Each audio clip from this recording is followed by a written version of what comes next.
3 দিন ধরে এই বিছানা চাদরটা পাতা আছে। আজকে ভাবলাম বিছানা চাদরটা চেঞ্জ করে দিই। আর যেই কথাটা আমার এই ভিডিওতে না বললেই আমার ভিডিওটা সম্পূর্ণ হয় না। সো হ্যালো এভরিওয়ান, আমি অনন্যা। কেমন আছো তোমরা সবাই? এখন ওই 10টার মতো বাজে। আজকে বিছানাটা গোছাতে একটু লেটই হয়ে গেছে। এদিকে অয়ন ঘুমিয়েছিল। অয়ন অনেকক্ষণ আগেই উঠেছে। তো এদিকে অন্যান্য কাজ করছিলাম, সে কারণে বিছানাটা তুলতে একটু লেট হয়ে গেছে। তোমাদের দাদাভাই তো সেই সকালবেলা চলে গেছে দোকানে।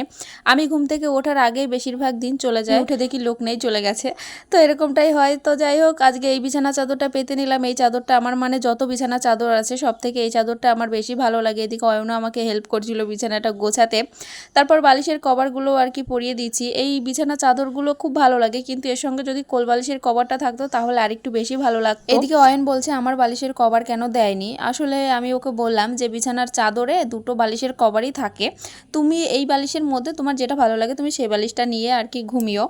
তো এটাই আর কি বললাম। আর এই ইয়েলো কালারের বালিশের কভারটা ওর বালিশে আর কি পরিয়ে দিলাম। তারপর ওকে একটু আদর করে নিলাম। আর দেখবে কাজের ফাঁকে বাচ্চাকেও একটু আদর করলে, বাচ্চাকে একটু সময় দিলে বেশ ফ্রেশও লাগে। আর আমার এই বিছানায় যে সাদা রঙের কাঁথাটা, এই কাঁথাটা আমার মা বানিয়ে দিয়েছে। আমার তো বেশ পছন্দের এই কাঁথাটা। যদিও বা এখন অনেক ব্ল্যাঙ্কেট, অনেক কালারিং সুন্দর সুন্দর ব্ল্যাঙ্কেট বেরিয়েছে, কিন্তু কাঁথার মতো আর কি হয় না। তো যাই হোক, আমার এই কাঁথাটা খুব ভালো লাগে। আমি এটা রোজ গায়ে দিয়ে ঘুমাই। আর জানো তো, আমার মনে হয় ঘরে বিছানাটা আগে গোছানো দরকার, বাদ বাকি পরে গোছালেও চলে, কিন্তু বিছানাটা আগে গোছানোই দরকার।